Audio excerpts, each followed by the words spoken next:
নমস্কার। রাজ্যের শিক্ষক কর্মচারীদের পাশাপাশি যারা অনিয়মিত কর্মচারী আছেন তাদের কথা আজ বলবো এই অনুষ্ঠানে। এবং কিছুদিন আগে আমরা রাজ্যের শিক্ষক কর্মচারী যারা নিয়মিত শিক্ষক কর্মচারী তাদের কথা বলেছিলাম, বিশেষ করে ডিএ ডিআর প্রসঙ্গে আলোচনা করতে গিয়ে। আজ অনিয়মিত কর্মচারীদের বিষয়টা বলার কারণ হচ্ছে যে যারা বলছেন যে 2026 সালে ষোড়শ অর্থ কমিশন সেখানে লাগু হবে, পঞ্চদশ অর্থ কমিশনের বকেয়া সবকিছু খরচ করতে হবে, তাহলে ষোড়শ অর্থ কমিশন রাজ্যকে সে টাকা কমিটেড করবে।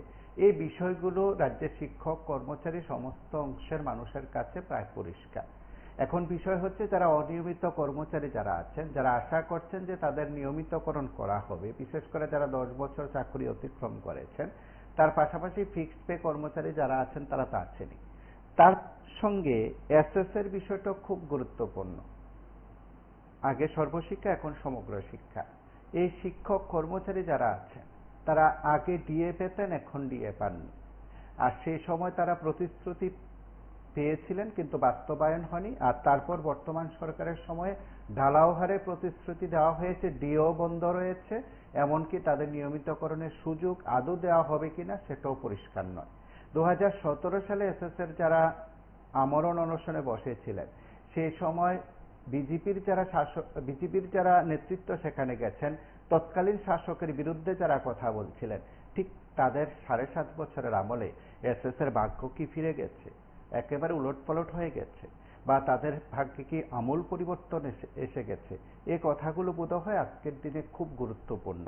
এবং যারা এই অনুষ্ঠানের কথাগুলো শুনছেন এবং অবশ্যই রেকর্ড করা বক্তব্যগুলো শুনবেন, আপনারা অনেকেই বলবেন বা অনেকের কাছে বিষয়গুলো খুব পরিষ্কার হবে যে রাজ্যের রাজনৈতিক পরিস্থিতিতেও এই শিক্ষক কর্মচারী অনিয়মিত বেকার তাদের কথাগুলো খুব খুব গুরুত্বপূর্ণ। এবং আমি প্রায় প্রতিদিন আপনাদের কাছে একটি কথা বলি, এই অনুষ্ঠান হচ্ছে আপনাদের প্রত্যেকের মন থেকে কথা বলার অনুষ্ঠান। এই অনুষ্ঠান থেকে আপনারা কথা বলবেন। যারা অনিয়মিত কর্মচারী যারা আছেন, আমাদের সঙ্গে যারা নিয়মিত থাকেন, কথাগুলো বলেন, অনেকে বলবেন যে তারা সুসংগঠিত হচ্ছেন। নিশ্চয়ই হচ্ছেন, সুসংগঠিত হচ্ছেন, নিশ্চয়ই হচ্ছেন। তার পাশাপাশি এটাও ঘটনা, যারা অনিয়মিত কর্মচারীদের জন্য যারা কথা বলেন তারা রাজনৈতিক দলের প্রতিনিধি। যারা শাসক দলে আছেন তাদের আমলে অনিয়মিত কর্মচারীদের কথা কি পরিষ্কারভাবে সেখানে বলা হয়েছে শাসক দলের তরফে যে হ্যাঁ তারা নিয়মিত হবেন, তাদের জন্য নিয়মিতকরণের সমস্ত সুযোগ সেখানে দেওয়া হচ্ছে। কার্যক্ষেত্রে বিষয়গুলো খুব গুরুত্বপূর্ণ আজকের দিনে দাঁড়িয়ে। যারা অনিয়মিত কর্মচারী, এসএস এর কর্মচারী যারা আছেন, তারা প্রায় প্রতিদিন নিজেদের কথাগুলো বলেন এবং কেউ কেউ বলেন উচ্চ আদালতের রায়ের পর তাদের দাবিগুলো পূরণ হবে এই বিশ্বাস তারা রেখেছেন। কিন্তু কার্যক্ষেত্রে কি সত্যি সত্যি তাই? হয়তো কেউ কেউ বলবেন যে হ্যাঁ, যারা রাজনৈতিক দলের প্রতিনিধি আছেন তারা তাদের মতন করে কথাগুলো বলছেন বা তারা তাদের মতন করে কথাগুলোকে তুলে ধরার চেষ্টা করছেন। সেদিক থেকে অনিয়মিত কর্মচারীদের নিয়মিতকরণের সুযোগ আজও থাকবে কিনা সেটা বোধহয় সময় বলবে। সম্প্রতি ত্রিপুরা অনিয়মিত কর্মচারী মঞ্চ তার অধীনস্থ স্বাস্থ্য বিভাগীয় যে ইউনিট রয়েছে তাদের একটি সম্মেলন গেছে। সেই সম্মেলনে অনিয়মিত কর্মচারীদের প্রেক্ষাপট উঠে এসেছে আলোচনায়। এবং স্বাভাবিক কারণে যারা অনিয়মিত কর্মচারী আছেন তারা সেদিন যে বিষয়গুলো নিয়ে আলোকপাত করেছেন, আলোচনা তুলে এনেছেন, অনিয়মিত কর্মচারীদের নিয়মিতকরণের দাবিটা অন্যতম ছিল। এবং গত 4 জুলাই যখন মহাকর্ণ অভিযান কর্মসূচি সংগঠিত করে অনিয়মিত কর্মচারীদের বৃহত্তর প্ল্যাটফর্ম বলা যেতে পারে ত্রিপুরা অনিয়মিত কর্মচারী মঞ্চ, তারা ঠিক তখনও তারা তাদের দাবিগুলো উত্থাপন করেছেন। নমস্কার, কে বলছেন? আপনি টিভির সাউন্ড বন্ধ করে কথা বলুন। টিভির সাউন্ড বন্ধ করে কথা বলুন। এবং এই অনিয়মিত কর্মচারীদের যারা সংগঠিত করার চেষ্টা করছেন তাদের মধ্যে অনেকেই আছেন, বিভিন্ন সংগঠনও রয়েছে।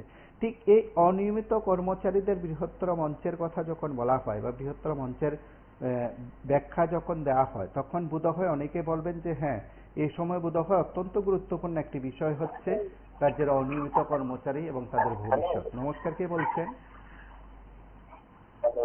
লাইভে আছেন, কথা শোনা যাচ্ছে।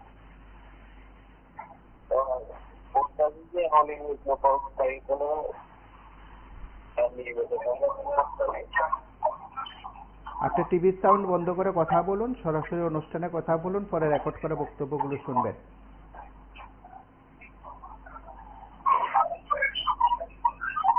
এবং এই অনিয়মিত কর্মচারীদের জন্য যারা কথা বলছিলেন, সবচেয়ে বেশি কথা বলছিলেন, তারা বর্তমান শাসক শিবিরে আছেন।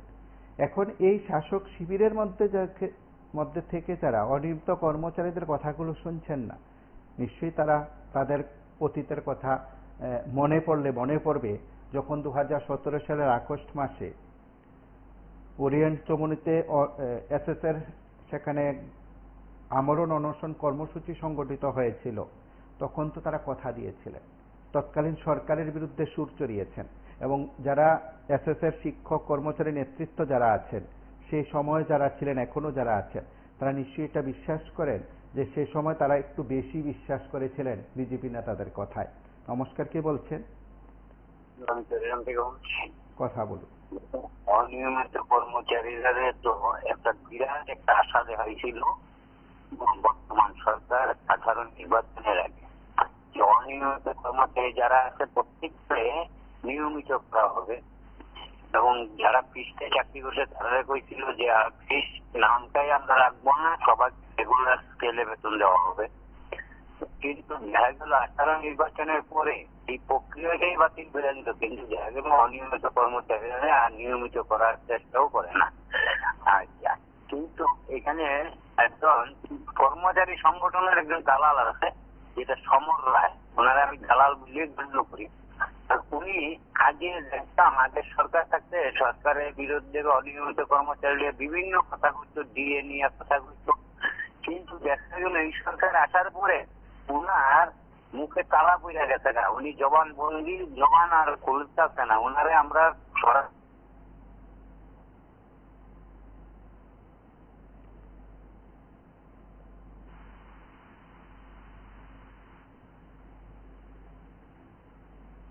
নমস্কার, কে বলছেন?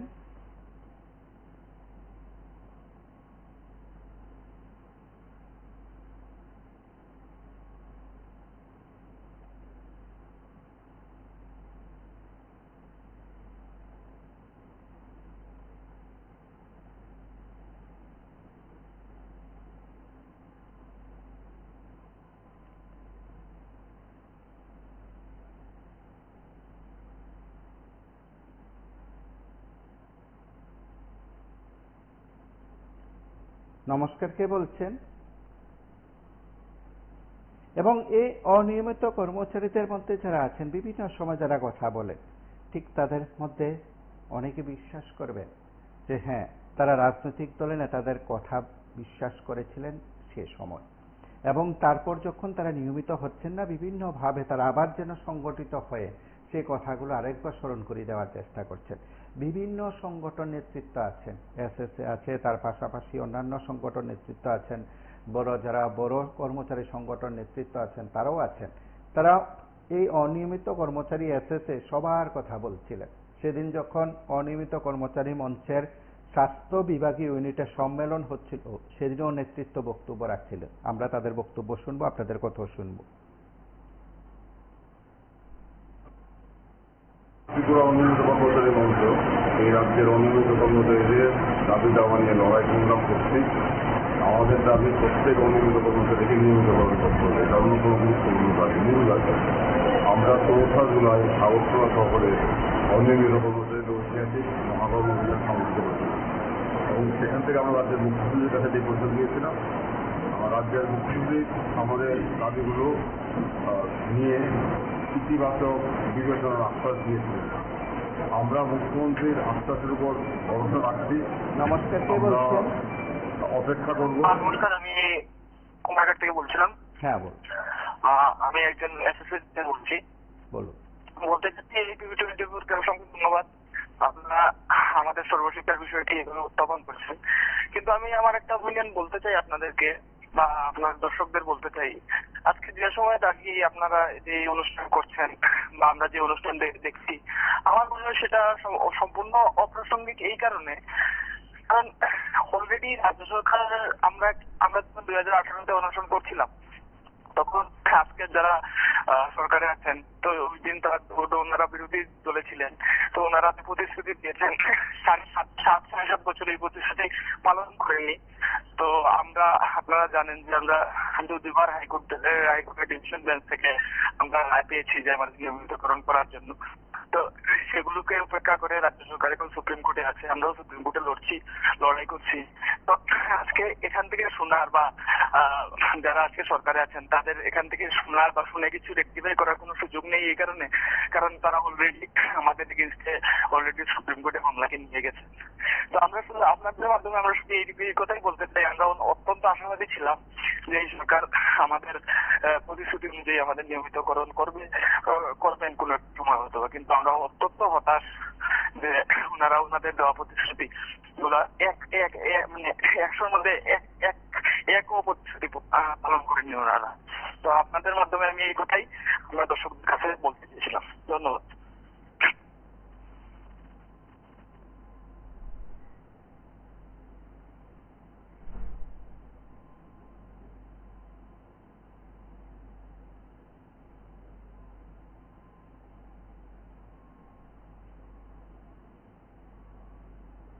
অপেক্ষা করব। আমরা আগামী এই সপ্তাহে মুখ্য সচিবের কাছে চিঠি লিখে জানাবো যে আমাদের দাবি দেওয়া পূরণে কতটা অগ্রগতি হবে, এটা আমরা জানতে চাইব। আমরা আশা করি মুখ্য সচিবের কাছ থেকে আমরা সদর্থক উত্তর পাবো। যদি সদর্থক উত্তর না পাই তাহলে আমরা সিদ্ধান্ত নিয়েছি পুজোর পর অক্টোবর-নভেম্বর মাসে আগরতলা শহরে আমরা অনিয়মিত কর্মচারীদের ঐতিহাসিক অবস্থান জমায়েত করব। এই লক্ষ্যে ত্রিপুরা অনিয়মিত কর্মচারী মঞ্চ। লাইভে আছেন, আপনার কথা শোনা যাচ্ছে। হ্যালো, লাইভে আছেন, কথা শোনা যাচ্ছে। হ্যাঁ আমি বলছিলাম স্যার যে আপনার যে প্রোগ্রামটা দিচ্ছিলাম। হ্যালো, আপনার কথা বলুন। প্রোগ্রামটা দেখছিলাম দেখছিলাম যে আপনার অনিয়মিত কর্মচারী নিয়মিতকরণ এই ঘরটা প্রোগ্রামটা দেখছিলাম যে আমার মনে হচ্ছে যে 21টা কর্মচারী আছে, সর্বোচ্চ কর্মচারীরা, এটা তো বিভিন্ন গভর্নমেন্ট এদের সাথে বিষয়গুলো দৃষ্টি হবে যে আইনেরা নিয়মিতকরণ করবো।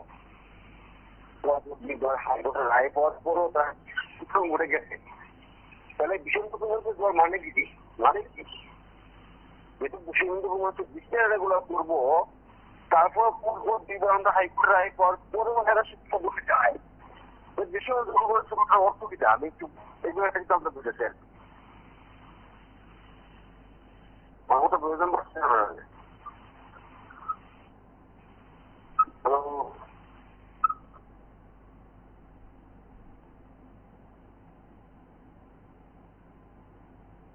কর্মচারী মঞ্চ প্রত্যেকটা বিভাগ কেন্দ্রে আমাদের স্থায়ী কমিটি গঠন করছে। আজকে অনিয়মিত কর্মচারীর কথা বলুন। আমি অন্য কিছু বলবো না, একটা কথা বলছি যে একজন অনিয়মিত কর্মচারী আর একটা বছর বিজেপি সরকার, আমিও বিজেপি করি, কিন্তু বিষয়টা হচ্ছে কি একজন ফ্যামিলির 7 জন মেম্বার যে 12,000 বেতন হয়, ওদের হাতে এরা কোনো এজেন্ট আমরা বিজেপি সরকার মানে ডাক্তার মানিক সাহেব ভালো অনুমোদিত বারবার। আমি একদম সৎ কথা বলি, কিন্তু অনিয়মিত কর্মচারী এরা সাধারণ বেশি নয়, ত্রিপুরা রাজ্যের 700-800 এরা কেন ডাস্টবিনে হয়ে থাকছে, এটা রেগুলার লগ্নে তো একদম সুন্দরভাবে কাজ করে। বিজেপি সরকার খারাপ যাই করো, কিন্তু বিরোধী যা করবো না এখানে আর বিষয় না, কিন্তু বিষয়টা হচ্ছে তো অনিয়মিত কর্মচারী গুলো। আর আপনারা যে সাংবাদিক আপনার 22-24 কেস জানাল দেখা, এটা মানুষের কাছে দান না, এরা অনিয়মিত কর্মচারী গুলো অনুমোদন নিয়মিত করে দিতে পারেন না, এটা কি? আমি এটাই আপনার কাছে আবেদন করি, চ্যানেলের কাছে আবেদন করি অনিয়মিত কর্মচারী গুলো অন্তত এগুলোর ডাইভার খাতা নিয়মিত করি, অত রেগুলারের আয়ত্তে আনি, এরা একটু টাকা দেয় নাহলে ত্রিপুরা সরকার মানে ত্রিপুরা রাজ্যে এইটাই একটু গড়ে অনিয়মিত হয়। এগুলোর এই 12,000 বেতন 500 টাকা 500 টাকা মেয়ে তিনটা, আমার এই অনিয়মিত কর্মচারীর আমাদের এই পুজোপুরও আছে, কিন্তু বিষয়টা কি বলে তার ফ্যামিলি মেম্বার কিবা তুললো, দ্রব্যমূল্য যাই হোক, দ্রব্যমূল্য সিপিএম আইলে হইব, সিপিবি আইলে হইব, কংগ্রেস আইলে হইব, মোটা আইলে হইব, এটা কোনো ম্যাটার না। কিন্তু অনিয়মিত কর্মচারীগুলারে অন্তত নিয়মিত করি, অন্তত বিজেপি সরকারের সুনাম অর্জন করলে মনে ভালো হয়। অন্য কিছু না, আমি অন্য কোনো আধার কথা বলছি না।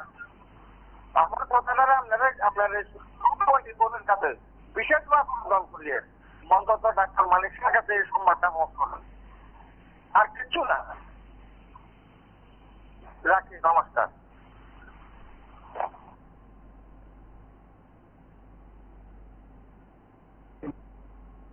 নিয়মিত কর্মচারী মঞ্চের কমিটি গঠন করার জন্য রাজ্যের বিভিন্ন প্রান্ত থেকে স্বাস্থ্য বিভাগে বিভিন্ন স্তরে অনিয়মিত কর্মচারীরা এখানে সমাবেশ হয়েছেন। এখান থেকে আমরা স্বাস্থ্য হ্যালো লাইভে আছেন, কথা শোনা যাচ্ছে।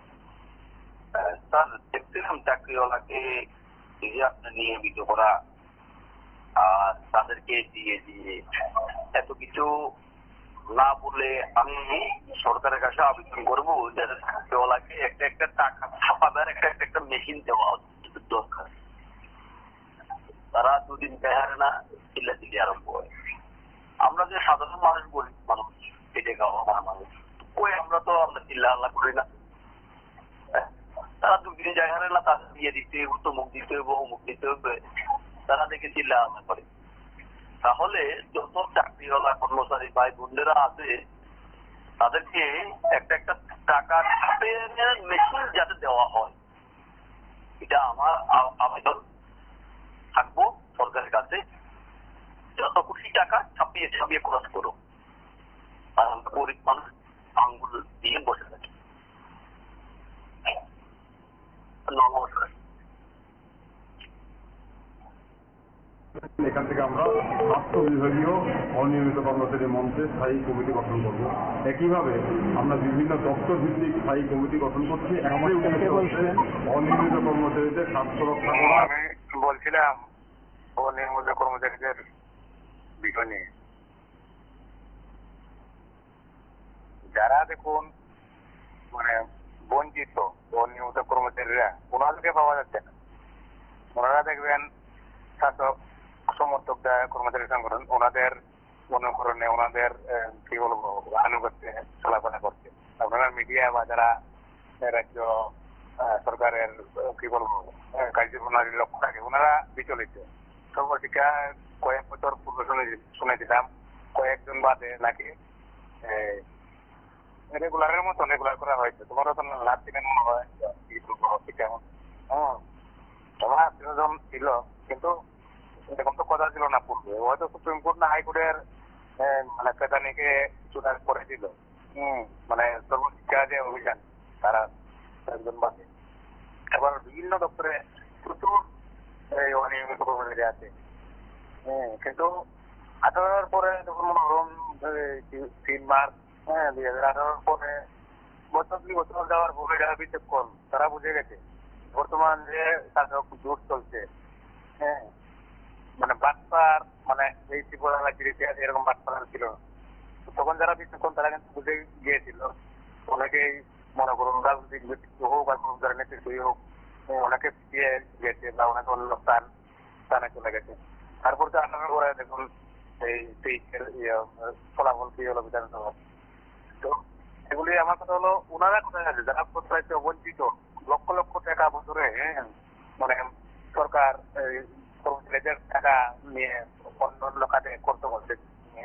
পূর্বে ছিল বামপন্থীদের দুধ, ওনারা টাকা এনে 3 জনের বেতন দিয়ে 4 জনকে চাকরি দিয়েছে ছিল। কিন্তু এখন যে গত 2 বছর পর তো বোঝা গেছে একদম টোটাল বাটপার সরকার চলছে। দেখবেন যে দপ্তরের প্রেশার বেশি, মানে জনগণ প্রশ্ন করবে, দেখবেন কিছুদিন পরে এই দপ্তরের মন্ত্রী পাল্টে দেবে। আগে আর বলবেন কেউ কিছু বলার নেই। আমার কথা হলো মিডিল মিটিং হলে আর একটু ওরা চাকরি যখন পেয়েছে সর্বশিক্ষা হোক আর অন্যান্য দপ্তরের হোক, তাতে তো মানে খেয়ে নেওয়া অত সহজ নয়। আদালত আছে, উচ্চ আদালত আছে, সুপ্রিম কোর্ট আছে। ওনারা দেখছে ওই মানে শাসকগুলোর অনুগত্যে চলছে। যাদের আমরা চাকরি পেয়েছি তাদের সঙ্গে যোগাযোগ করো না, হয়তো ট্রান্সফার করতে পারবে রাজ্য সরকার, এটা কি বেশি কিছু করতে পারবে? চাকরি যাওয়াতে তো 10 মাস তত্ত্বাবধান চললে ওদের ট্রান্সফার রাজ্য সরকারের বা নেতা মন্ত্রীদের হাতে থাকে, সেটা চাকরি খাওয়াটা অনেক সমস্যার বিষয়।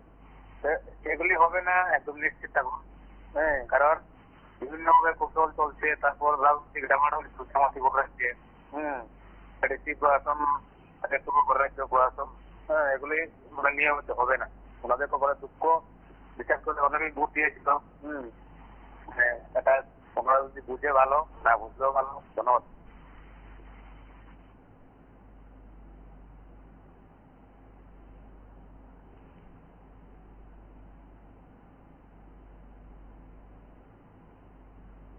নমস্কার, কে বলছেন? হ্যালো, লাইভে আছেন, কথা শোনা যাচ্ছে। হ্যালো। লাইভে আছেন, কথা শোনা যাচ্ছে। অনিয়মিত কর্মচারীদেরকে নিয়মিত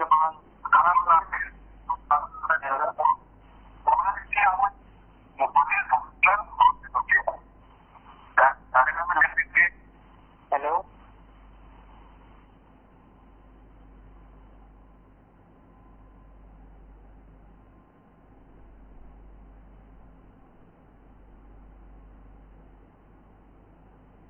নমস্কার, কে বলছেন?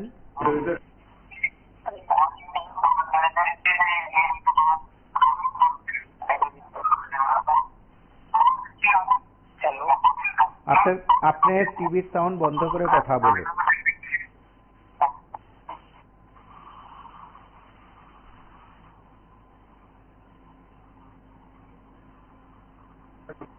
স্বাস্থ্য রক্ষা করা, তাদের দাবি দেওয়া আদায় করা, আগামী দিনে যাতে প্রত্যেকটা অনিয়মিত কর্মচারী নিয়মিতকরণ হয়, তাদের রেগুলার হয়, সেটা আমরা নিশ্চিত করব।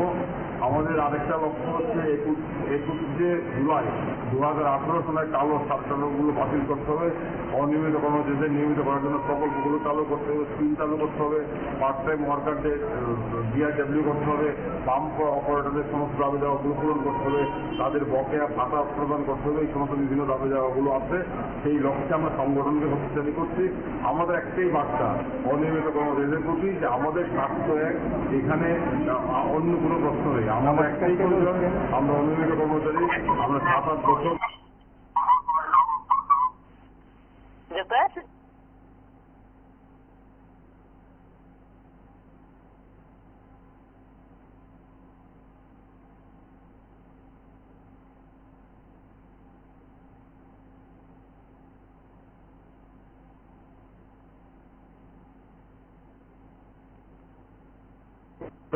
আমরা 7-8 বছর ধৈর্য সহকারে অপেক্ষা করেছি, কিন্তু এখন আর অপেক্ষা করার সুযোগ নেই।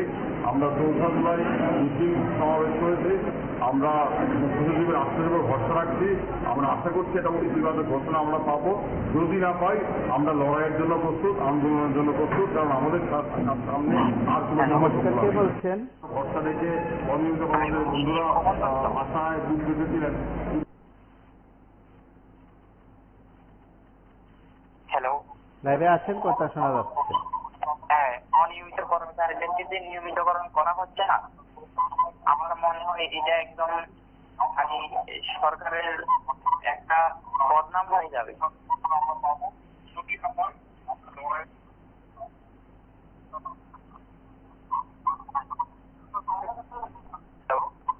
আপনি লাইভে আছেন, কথা শোনা যাচ্ছে। আমি খুবন দত্ত বলছি। কথা বলুন। নিয়মিত কর্মচারীদেরকে যে নিয়মিতকরণ করা হচ্ছে না, বিভিন্ন সংগঠন আছে এবং তারা তাদের কাজ চালিয়ে যাচ্ছে, তবুও নিয়মিতকরণ করা হচ্ছে না। আমি মনে হয় এটা সরকারের পুরোটাই বদনাম হয়ে যাবে।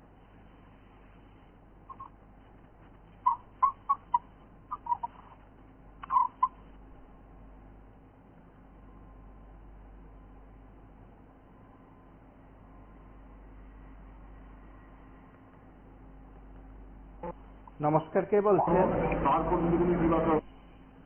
নমস্কার, আমি বলতে চাইছি যে হ্যালো, কথা বলুন। আমি বলতে চাই যে ত্রিপুরা রাজ্যে অনিয়মিত কর্মচারীরা বহুত বড় স্বপ্ন দেখেছিল, বিজেপি সরকার আসলে ওরা নিয়মিত হবে, কিন্তু স্বপ্নটা তো ভেঙে গেল। এখনো আশা করে বসে রয়েছে কেন 31 সেপ্টেম্বরের মধ্যে ওদের একটা কিছু করা সম্ভব হয়েছে।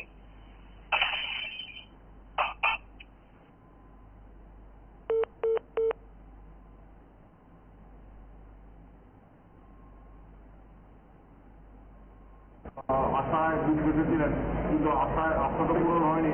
তাই আমরা 4 তারিখ মিছিল করলাম।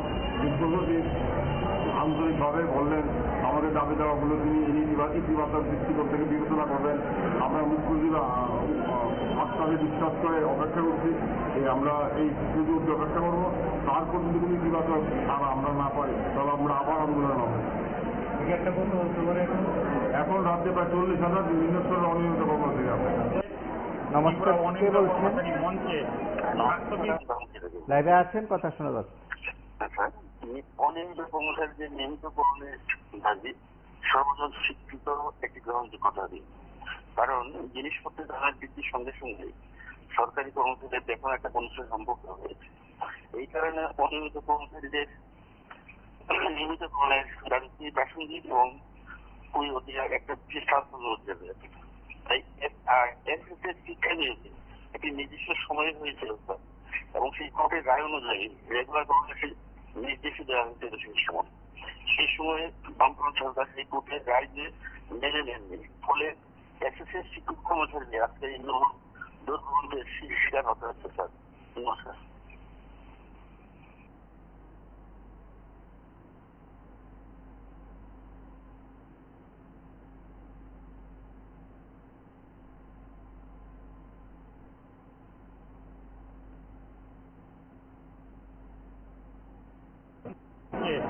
স্বাস্থ্য বিভাগীয় ইউনিটের প্রথম রাজ্য সম্মেলন। আমাদের যে অনিয়মিত কর্মচারী মঞ্চ গত বছর ডিসেম্বর মাসের 24 তারিখ আমরা গঠন করেছি। গঠন করার পরে আমরা বিভিন্ন কর্মসূচি গ্রহণ করেছি। এখন আমরা চাই অনিয়মিত কর্মচারী মঞ্চের একটা স্থায়ী একটা কমিটি করা। সেই লক্ষ্যে আমাদের রাজ্যের যে আমাদের অনিয়মিত কর্মচারী মঞ্চের সাথে যুক্ত যে সকল দপ্তর রয়েছেন, আমরা সব দপ্তরের রাজ্য ভিত্তিক একটা কমিটি গঠন করব। করার পর আমরা অনিয়মিত কর্মচারী মঞ্চের মানে একটা পূর্ণাঙ্গ কমিটি তৈরি করব। আগামী 22 নভেম্বর বা ডিসেম্বর মাসে আমরা এটা অনিয়মিত কর্মচারী মঞ্চের গঠন করব। আজকে আমরা স্বাস্থ্য বিভাগীয় ইউনিটের সম্মেলন, প্রথম সম্মেলন, এই সম্মেলন করব। সম্মেলন করার পর একটা কমিটি গঠন করা হবে। আগামী 24 তারিখ আমাদের এআরডি ডিপার্টমেন্ট রয়েছেন, ডিপার্টমেন্ট রয়েছেন এবং ইলেকট্রিক ডিপার্টমেন্ট।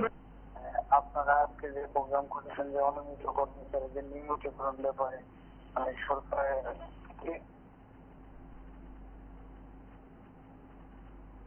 ঠিক আছে। তো আমার একটা প্রশ্ন, আসলে কি ত্রিপুরা রাজ্যে কি সরকার আছে, প্রশাসন আছে, নাকি সার্কেট চলছে? তাদের তো মিলিয়ে দেখুন, ত্রিপুরা রাজ্যে কোনো শিক্ষামন্ত্রী কিংবা স্বাস্থ্যমন্ত্রী আছে নেই। একজন মানুষ আপনি বলুন, আপনি আপনার নিজে যদি নিজে আপনি 5টা চ্যানেল থাকে, আপনি কি 5টা ঠিক মতো ফোকাস করতে পারবেন? পারবেন না। আপনি টিভি 24 একটা চ্যানেল আছে বলে আপনি টিভি 24 ভালোভাবে ফোকাস করতে পারেন। তো ত্রিপুরায় না শিক্ষামন্ত্রী আছেন, না স্বাস্থ্যমন্ত্রী আছে। গতকালও দেখলেন স্বাস্থ্য ব্যবস্থার কি অবস্থা, অক্সিজেন রোগী মারা যাচ্ছে, সরাসরি ডাক্তাররা মারা গেল। আর এদিকে বলছে যে খুব ভালো, ত্রিপুরা স্বাস্থ্য ব্যবস্থা খুব ভালো, অথচ রাজ্যের বিধানসভার উপর করতে হলে এলআইসি নিয়ে যায়, তারপর সঙ্গে সঙ্গে ব্যাঙ্গালোর প্রেরণ করে খুবই ভালো থাকে। ঠিক আছে, যে রাজ্যে সরকার দুইটা হাইকোর্টের রায় মানে না, আপনি ভাবতে পারবেন রাজ্য সরকার কি পজিশনে, কি পরিস্থিতি চলছে। হাইকোর্টের রায় মানে না, যে সরকার আইন মানে না, কানুন মানে না, ওদের কাছে কি আশা করা যায়? আপনারা যে প্রোগ্রামটা করছেন এই সময় তো ওই যে বললো একজন টিচার অপ্রাসঙ্গিক। এই সরকারের না আছে কোনো না আছে হেলথ, না চলছে আর কি চলছেন এই সরকারের নেতা নেত্রীর নামে ভাইরাল হয়। গতকাল দেখলাম মোবাইলে ফেসবুকে খয়েরপুরের বিধায়কের নামে নাকি, এগুলি আমরা ত্রিপুরা দেখেছি, ত্রিপুরা রাজ্যের মানুষ। 10 বছর আগে ত্রিপুরা রাজ্যের মানুষ এরকম কোনোদিন দেখেছে? দেখে না। এগুলি দেখে না, ঠিক আছে, এটা ভালো। তো মানুষের একটা শিক্ষা দরকার। মানুষ যে পরিবর্তন, লোক পরিবর্তন করে, সেটা শিক্ষা দরকার। আমি চাই সব শিক্ষা যাতে এগুলো নাই হোক, আর যাতে না শিক্ষা হওয়া দরকার। অনিয়মিত কর্মচারীদের একটা শিক্ষা হওয়া দরকার, ঠিক আছে? কারণ সরকার প্রধান বলতে কিচ্ছু নেই, এসব করে কিচ্ছু শুনবে না। যে সরকার হাইকোর্টে যাই মামলা, ওদের আর কি করা যাচ্ছে বলুন? দুইবার হাইকোর্টে যাওয়া মানে 4জন জর্জের রায় দিয়েছে। নাম ওর যারা রায় দিয়েছে, যারা বর্তমানে সুপ্রিম কোর্টের বিচারপতি হয়ে গেছে, 4জন মধ্যে অনেক। তো কি বলবো, কিছু নেই।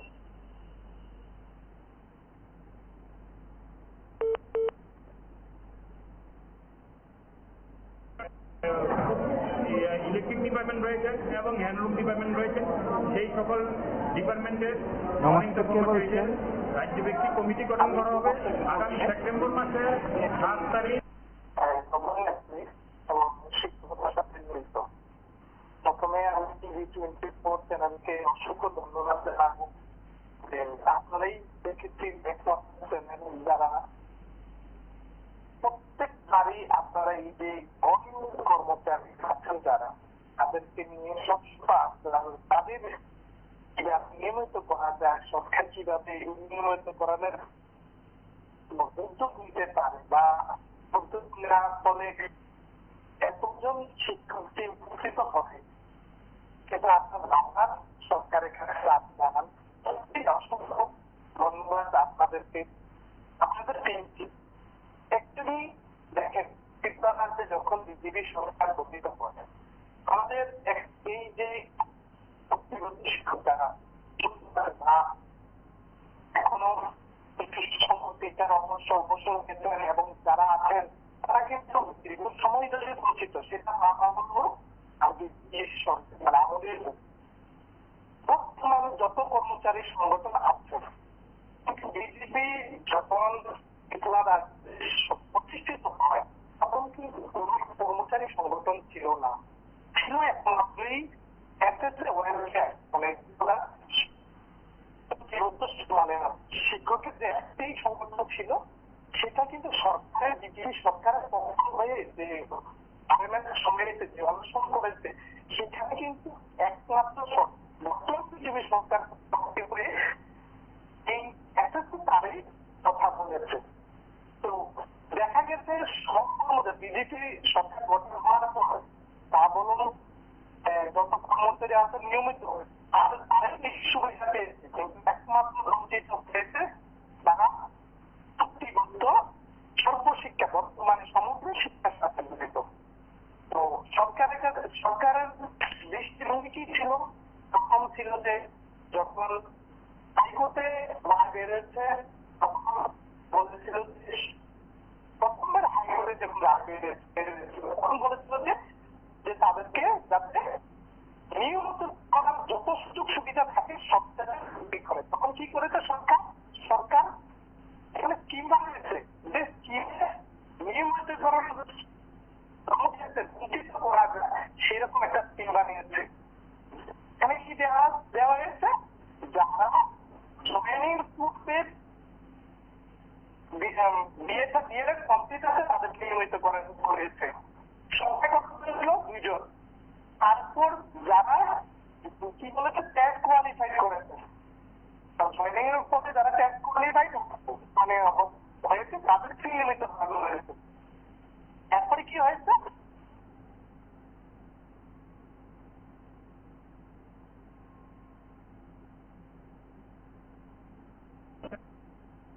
সেপ্টেম্বর মাসের 7 তারিখ রাজ্যের পাম্প প্রোভাইডার যারা রয়েছেন তাদেরও রাজ্যে একটা সম্মেলন হবে, সেখানে কমিটি তৈরি করা হবে। নমস্কার, কে বলছেন? আমাদের কমিটি পরে আমরা আমাদের যে দাবি দেওয়া বলি বলছি, ভীম আর্মির পক্ষ থেকে বলছি আমি।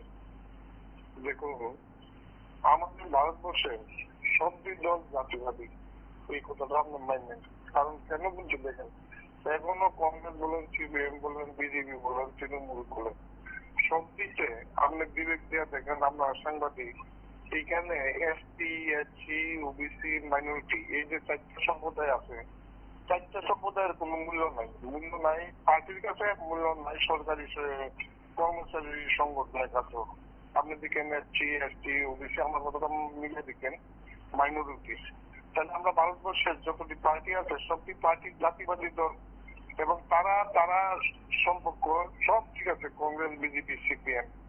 তা আমি একদম প্রথম, আমার তো ক্ষমতা কম, আপনার প্রচারটা বিশাল প্রচারিকা পৃথিবী শুনে, এর জন্য আমি আপনার সাথে প্রতিদিন আমি শেয়ার করতেছি আমার আমি ভারতগত মিশন থেকে যেদিন ত্রিপুরার যে আজকে ভারতবর্ষে কম্পন উঠছে নীলা পতাকা, এবং বাবা সাহেবের নিয়ে যে সংগঠন হচ্ছে, আপনারা নিশ্চয়ই খবর রাখেন সারা ভারতবর্ষে এখন প্রশ্ন চলছে। আমি এটাই বলবো যে ত্রিপুরাতেও এসটি এসসি ওবিসি মাইনরিটির লোকেরা আপনারা আছেন, জাতিবাদীর লোকের জাতিবাদী লড়াই না করলে এই দেশ স্বয়ং সম্পূর্ণ হইতে পারে না। আমি একদম চ্যালেঞ্জ করে বলছি, এই জাতিবাদীরা নরম করতে গেলে জাতিবাদী চিন্তাধারা রাজনীতি করতে হইব, তারপর সরকারটা বিনাশ হইব, তারপর দেখবেন আস্তে আস্তে বিদেশ যে ফেসিলিটি পায় অনেক উঠতে যায়, দেশই উঠতে যাবো। কারণ কেন দেবেন সংবিধান আমরা গুরুত্ব দিই, যারা বাবা সাহেবরে মানে তারা সংবিধানকে গুরুত্ব দিব, চাইলে সংবিধানকে গুরুত্ব দিলে প্রত্যেকের যে অধিকার হক অধিকার সবাই পাইব, সবাই পাইলে রাষ্ট্র পরিবর্তন হইব। এখন দেখা যাচ্ছে জাতিবাদী করতে গিয়া সব ব্ল্যাকমেইল হইতেছে, কালা অর্থ জমাইতেছে, কারণ কেউ সৎ পথে পয়সা জমায় না। আপনার যা ত্রিপুরা রাজ্যে কর্তৃ আছে আপনি জানেন নিশ্চয়ই বড় লোক, ফেন্সি ব্যবহারিক থেকে রাজনীতি ব্যবহারিক থেকে আরম্ভ করে যত ধরনের আছে প্রত্যেকে ফাইসে রয়েছে। এইভাবে কি রাষ্ট্র চলে, রাজ্য চলে?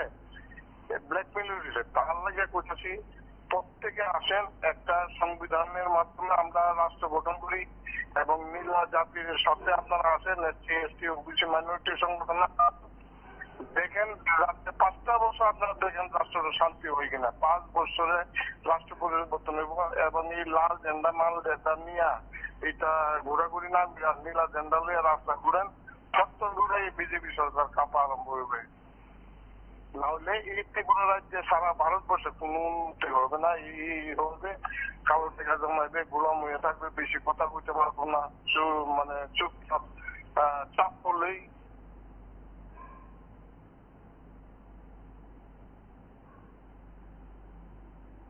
নমস্কার, কে বলছেন?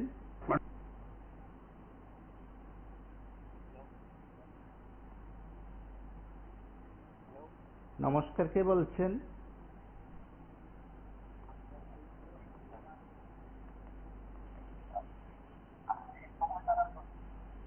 হ্যালো, কথা বলুন। সুদর্শন দাস, কথা শোনা যাচ্ছে? আপনার কথা শোনা যাচ্ছে, কথা বলুন। এই যে অনিয়মিত কর্মচারীদের যে নিয়মিতকরণ করার জন্য যে বিভিন্ন আন্দোলন এবং কাজের সংগঠনগুলি তাদের মতো করে কাজ করে যাচ্ছে, এইগুলি সরকার কিছুই মানছে না, এবং তাদেরকে নিয়মিতকরণ করা হচ্ছে না। আমি মনে করি তারা যদি এই অনিয়মিত কর্মচারীদেরকে তাদের একটা সময় তাদের যদি 80,000 টাকা যদি তাদেরকে দেওয়া হয় তাহলে তারা সন্তুষ্ট হবে, এবং তারা বিভিন্ন রকমের চেষ্টা চালাচ্ছে, তবু সরকার এটি কিছুই করছে না।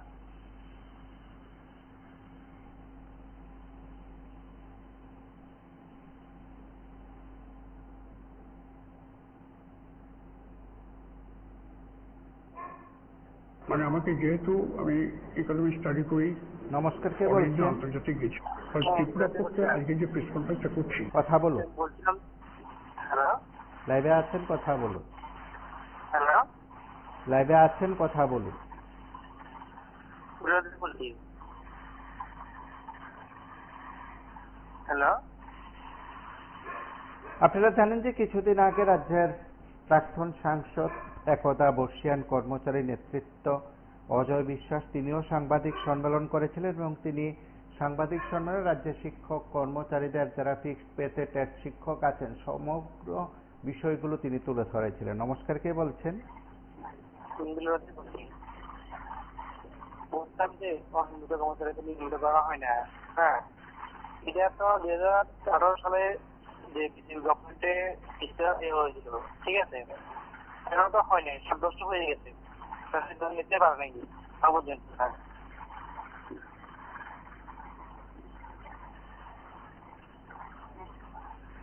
হ্যালো হ্যালো কথা বলুন, হ্যালো কথা বলুন। হ্যালো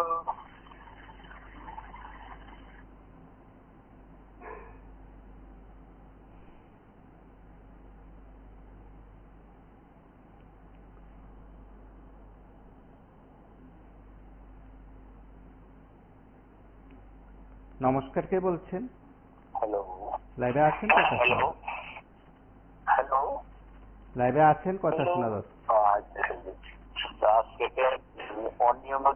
নিয়মিত করার ব্যাপারে যেটা আলোচনা চলছে, অ্যাকচুয়ালি এটা বাস্তবে সত্য কথা। কারণ দীর্ঘদিন ধরে তারা এত কম বেতন পাচ্ছেন, ওনাদের সংসার চালাতে কিন্তু খুব কষ্ট হবে। আসলে কি, যে সংস্কারে দিয়া ভোট চালাবে সেই সংস্কারেই ভোটে ধরে দিয়েছে। যে সরকার তারা বলেছিল আমরা এতে মানে নিয়মিত করবো, তারা কি সেই চিন্তাধারা থাকছে? তারা কিন্তু সেই চিন্তাধারাতে নাই। তারা আছে তাদের নিজের বেতনটা 1 গুণ থেকে 2 গুণ, 2 গুণ থেকে 3 গুণ বাড়িয়ে নেওয়াটা, শুধু নিজেদের ব্যক্তিগত লাভার্থে বাড়ানোর চিন্তাধারা সেই তারা আছেন। আপনি দেখুন না, আপনি কেন্দ্র গভর্নমেন্ট থেকে আরম্ভ করে রাজ্য গভর্নমেন্ট তাদের কত রকমের কেলেঙ্কারি আস্তে আস্তে ফাঁস হচ্ছে। আমরা টিভিতে, মোবাইলে, বিভিন্ন মিডিয়াতে আমরা দেখতে পাচ্ছি যে এই ধরনের কেন্দ্রীয় গভর্নমেন্টের এই দুর্নীতিগুলি চলছে। তাদের একটু পাস করে আসছে, এটা সত্য, ভোটে তারা পাস করেনি। তাদের পাস করার মধ্যে কেলেঙ্কারি সুপ্রিম কোর্ট থেকে এখন আসতে সবকিছু বেরোচ্ছে। তারা কি কি কেলেঙ্কারি করেছিল দেখুন। 2022 ডিক্লার দিয়েছে বিজেপি পাস, এখন ডিক্লার দিয়েছে বিরোধী দল পাস। ঘটনাটা কি হলো, একটা লোক দীর্ঘদিন মানে মানে কঠোর আন্দোলন করে ভয় পাচ্ছে না, একজন শিরোধারা ঠিক করে আন্দোলন করেছিল যে আমার এটা জিততেই হবে, কারণ আমি ন্যায্য জিতেছি, কিন্তু আমাকে তারা মানে বিজেপি তারা চক্রান্ত করে হারিয়ে দিয়েছিল। সে যখনই করছে যে আমি সুপ্রিম কোর্ট অব্দি যাবো, আমি লড়াই করে যাবো, সে শিরোধারা তারা করে লড়াই করেছে। লড়াই করার পরে এই 3 বছর 2.5 বছরে সে কিন্তু পাস করেছে।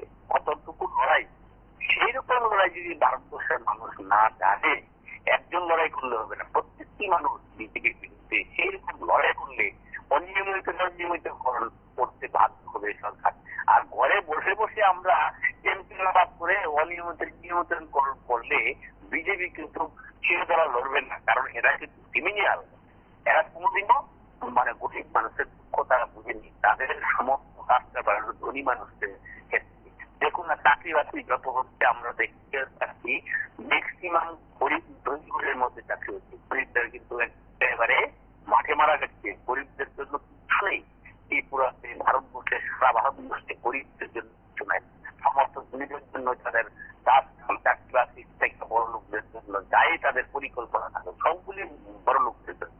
তাই আমরা বলবো, ওই যে লোকটা শিরোধারা করে বিজেপির বিরুদ্ধে আন্দোলন করেছিল, এখন প্রত্যেকটি মানুষ আন্দোলন করতে হবে। এরকম যারা অনিয়মিত কর্মচারী তাদেরকে যে প্রধানমন্ত্রী বলেছিল, পাশাপাশি হেমন্ত বিশ্ব শর্মা আসামের মুখ্যমন্ত্রী বলেছিল, পাশাপাশি ত্রিপুরা রাজ্যের সমস্ত নেতারা বলেছিল আমরা যদি সরকারে আসতে পারি নিয়মিতকরণ করে দেব। কি বলবো, তারা তো করলো না। তাদের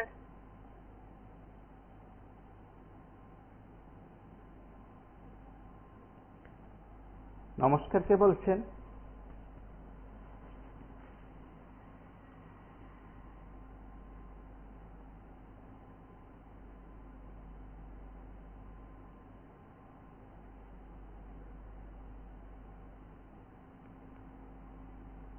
নমস্কার, কে বলছেন? হ্যালো, কথা বলুন। বিজেপির এই সরকারটা যে চলছে ত্রিপুরা রাজ্যে, কথার কাজে ওদের মিল নেই। আবার বলছে সবকা সাথ সবকা বিকাশ। সমস্ত মন্ত্রী এমএলএরা বড় বড় ভাষণ দিচ্ছে, কিন্তু কথা কাছে ঠিক নেই। এই অনিয়মিত কর্মচারীদের কি অবস্থা? আগে তো ছিল একজন গজমূর্খ মুখ্যমন্ত্রী, এখন তো শিক্ষিত মুখ্যমন্ত্রী ডক্টর মানিক শাহ। স্বাস্থ্য দপ্তরের উনি একজন বড় মাথা ছিলেন, ডাক্তার ছিলেন। এখন উনি কি করছেন? উনি তো বড় বড় ভাষণ দিয়ে যাচ্ছেন, কিন্তু অনিয়মিত কর্মচারীদের কি অবস্থা? ওরা তো সংবিধান মানে না, আইন মানে না, সংবিধান মানে না, তাহলে কোর্টের রায় মানে না, তাহলে কোর্ট কিসে? কোর্টে রাখা তো উচিত নয়। হাইকোর্ট, সুপ্রিম কোর্ট তো মানছে না। অনিয়মিত কর্মচারীদের কি অবস্থা? যদি আগামী 31 অক্টোবরের মধ্যে অনিয়মিত কর্মচারীদের কিছু একটা না করে, তাহলে তো ওরা সব দিক থেকে বঞ্চিত হবে। ওরা তো বঞ্চিত, কিন্তু আগামী 31 অক্টোবরের মধ্যে যদি কিছু ওদের জন্য কিছু না করে এই রাজ্য সরকার, তাহলে ওরা কি অবস্থা হবে ওদের? এই অল্প বেতন দিয়ে কিভাবে চলে? দিনের দিন জিনিসের যে দাম বাড়ছে। এই স্বাস্থ্য দপ্তরে 416 জন দিয়ে ওরা 15 বছর 20 বছর হয়ে গেছে। ওদের কোর্টের রায় 2 বার দিয়েছে, কিন্তু 2 বার কোর্টের রায় মানেনি এই সরকার। কি একটা সরকার চলছে! ওরাই বলেছিল 2018 অনিয়মিত কর্মচারীদের নিয়মিত করবে, কোনো আন্দোলন করতে হবে না। এখন তো আন্দোলন করা হয়েছে, আপনারা সবাই দেখেছেন। ওদের পতাকাতে তো মিল নেই। আগামী 28 বিধানসভায় বিজেপি ত্রিপুরা রাজ্যে ফিনিশ হয়ে যাবে আমি আশা করি, অনিয়মিত কর্মচারীদের কিছু না করে। কেননা অনিয়মিত কর্মচারীর সংখ্যাটা কিন্তু অনেক বড়। ওদের পরিবার রয়েছে, ওদের আত্মীয় স্বজন রয়েছে, অনেক ভোট মিস হবে, কংগ্রেসের দিকে চলে যাবে। নমস্কার।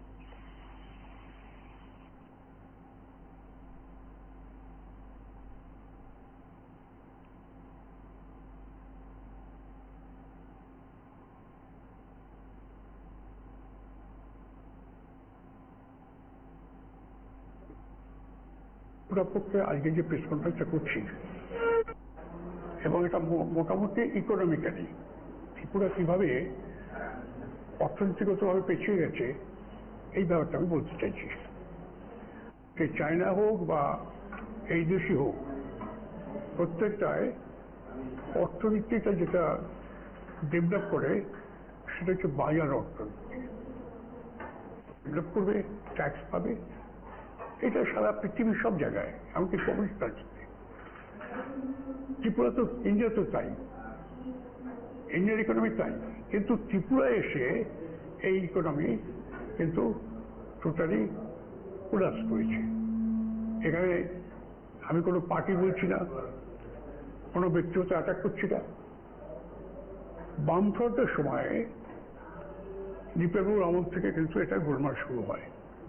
আমি তখন এমপি এবং সিপিএমের রাজ্য কমিটিতে আছি। সেখানে হচ্ছে যে ডিএ যেটা আছে পাওনা থাকা সত্ত্বেও দীপেন্দ্রবাবু দেবেন না। এই নিয়ে পার্টির মধ্যে অনেক দ্বন্দ্ব হয়, এটা সিপিএমের দোষ না। পরবর্তী ক্ষেত্রে মানিক সরকার যখন এলেন মুখ্যমন্ত্রী, তিনি কিন্তু টোটালি ইকোনমিক কোলাপস করে দিয়েছেন। আমি সিপিএমকে বলছি না, সিপিএম কোনো দোষ নাই, কারণ পশ্চিমবঙ্গ এবং কেরলের বামফ্রন্ট কিন্তু এটা করেনি। যেমন ধরুন, যখন পেমেন্ট পে কমিশন থেকে টিচারদের বা পে কমিশন থেকে টিচারদের ক্লার্ক এবং টিচারদের এক পে স্কেল ছিল,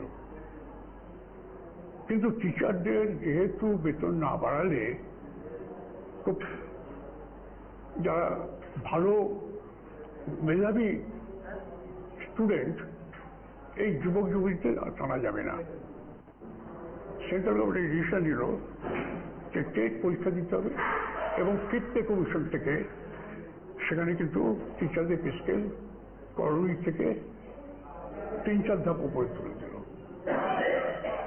তাহলে এই ফিফথ পে কমিশন থেকে 3-4 ধাপ উপরে উঠে গেল।